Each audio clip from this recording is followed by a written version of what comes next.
What's up guys, welcome to the channel, and I am here to give you guys a review on the newly released Losi Super Baja Ray 2.0.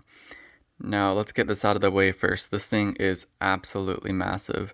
If you're used to 10th scale RCs or even 8th scale RCs, this thing will just blow you guys out of the water. It is roughly maybe 3 times the size of, if you guys are used to a Traxxas Slash, a normal standard 1/10th scale short course truck. And the wheels are absolutely massive as well. Now this truck uses authentic beadlock wheels, as in it requires you to unscrew both sides of the wheel, several screws, to take the tire off. Now this is convenient for when you need to switch your tires, because this thing will burn through tires running on hard surfaces. Luckily though, they do include 2 functional rear spare tires. Now those are going to be handy if you overpower the truck and perhaps blow a wheel out, blow a tire out. Who knows, but they're there, they add weight to the back. Which brings me on to another point. This truck has severe cage flex. Now in the rear part of the cage by the fire extinguishers, we'll see if we can get in there for you guys. Right there, see that little piece? That is a brace that actually runs through that full rear fender to eliminate some of the cage flex, because out of the box, it is absolutely horrendous. The rear part of the cage where the tires are, after a landing, will bend down and allow the rear end of the truck to donkey kick up, and that will basically launch the back end of the truck up while the front nosedives. Now, a part of that reason is the suspension design itself. Now, I already have the rear braces in the cage, so that problem is solved. But running on some loose sandy desert terrain, which you guys will see here in a minute, the suspension still can't quite keep up. Now that is because of the rear and the front. The front needs to be stiffer, as well as the rear, because the rear is just kicking up and launching the front end up. But the front is also too soft, so that way it will basically just allow it to nosedive. Now I've been, this is actually my 3rd suspension setup. I just refilled the oils. I'm now running 70 up front and 60 in the back. I believe the factory is somewhere around 60 front and rear. And as far as I know, there aren't many aftermarket options for springs, so that will be out of luck. But I have definitely been working on tuning this to try to get it better adapted to my running environment, which is primarily a sandy, deserty area.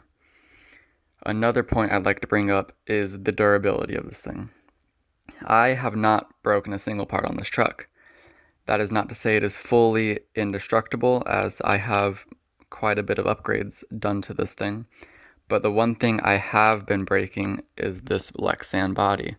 It is quite thick, but it is a heavy truck, so this body is taking a beating.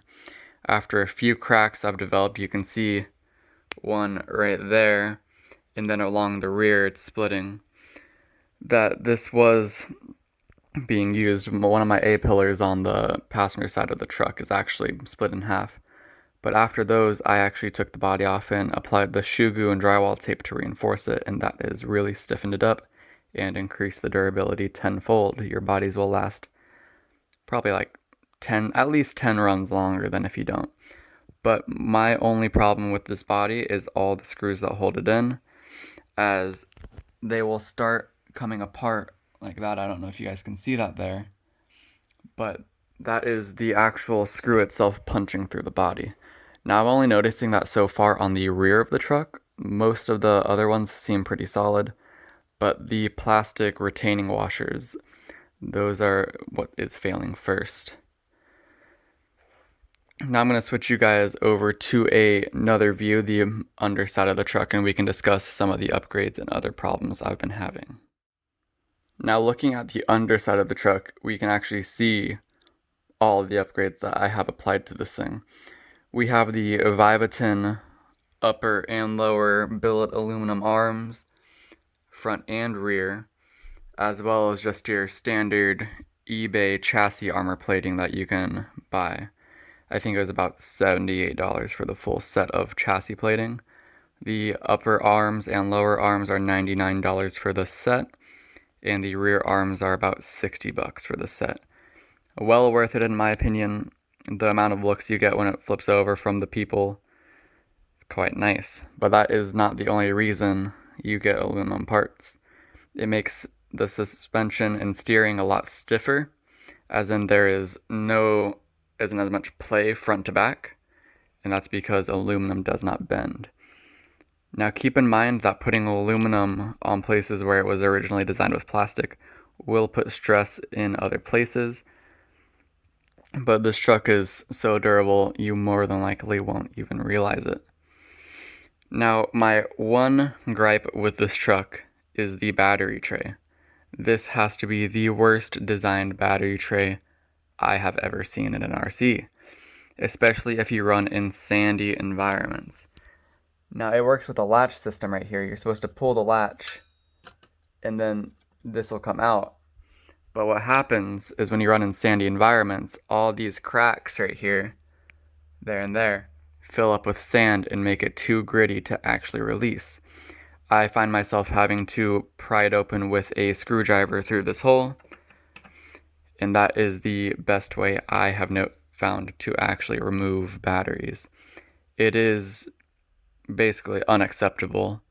The 1.0 actually just mimicked the 10th scale Baja raise and had a battery latch door right there you can slide things in and out of. I don't know why they switched it out though, because that was far superior in my opinion. And maybe in a future video we will discuss the differences between a 1.0 and a 2.0, because I haven't seen any good videos of that on YouTube.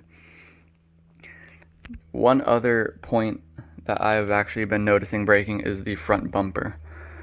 Now it is this rubber piece right here. This isn't breaking, but it will wear out, as you can see right there. But actually on the inside of it, I don't know if you guys can see in there, but around right there, it is starting to develop some stress cracks from as many nosedives as a steak. Because I treat my trucks kind, but I do not baby them. These things see some serious off-road use. Wrapping up the review of the Losi Super Baja Ray 2.0, it is one mean truck for $900 MSRP. Now that is ready to run without LiPo batteries. This truck does run on 6 to 8S LiPo, so just be forewarned, it will get expensive fast. I hope you guys found this review helpful, and if you need to know anything else, just leave a comment down below, and I will do my best to reply to all of you. Thank you for watching, and hopefully you guys can help me grow this channel into something amazing. Till next time, peace.